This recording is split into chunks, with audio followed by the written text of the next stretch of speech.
Little known to you butt kickers, but yesterday started a multi-part series wherein I talk about various social networking sites and highlight in what ways they're flawed. The cruel irony, of course, in these installments is that I use all of these social networking sites. Today's lamb to slaughter? Twitter. The entire site basically boils down to you getting a text box in which you can put a 140-character max remark about your life. Can you think of anything shallower than talking about yourself 140 characters at a time? Yeah, talking about yourself 130 characters at a time. But I use Twitter anyway, because I'm the internet's slave. Thank you, sir, for Twitter. May I have another?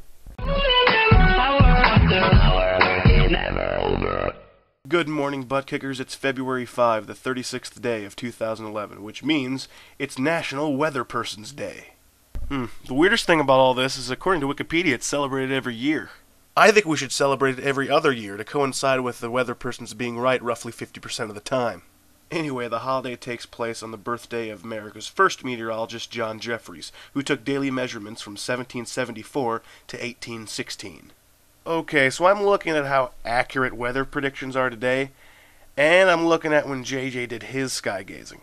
And taking into account the obvious technological advances in weather watching since his time, I'm thinking, was this guy even remotely accurate? He probably boiled sacred rocks and watched the steam rise to the heavens, and in the steam he could read these runic symbols that would tell him what the weather would be. Of course, people expected less back then. Back then, a weather report was as complex as, it's going to be a hot one out there. Now people want to know high temp, low temp, precipitation, cloud formation, wind direction and speed, relative humidity, sunrise, sunset, heat index, wind chill, algae alerts, storm watches and warnings, barometric pressure, cloud ceiling height, and etc. And not just for them, for anyone even remotely close to them. People back then were okay with JJ having a hot air balloon, and since he was closer to the sky, obviously he knew more about the weather. Now, in order for a source to even be considered reputable, it has to have radar, zoning in every territory in the United States and beyond, and predictions on the future of weather. Plus, how did JJ tell everyone about the weather? Radio was after his time, so maybe he just hired a town crier or something. Hey everyone! Hey everyone! John Jeffries checked his magic rocks, and it says that it's going to snow tomorrow. But it's August. Hey, he's the one with the weather balloon, not me, not you, so he's probably right. Well, gee, we better get indoors then. The weather topic seemed relevant to me because, at least for me, the snowpocalypse was about 1/10 as awesome as I had originally hoped. 8 inches of snow and decently fast winds, while definitively wintry, does not a snowpocalypse make.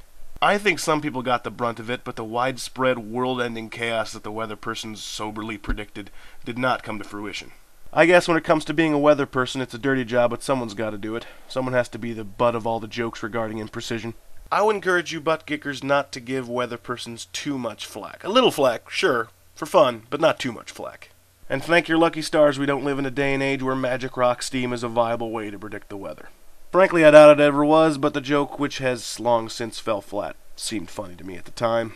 Until tomorrow, which weatherman Griff predicts will involve the sun coming out, I'm Griff, and I'm still talking.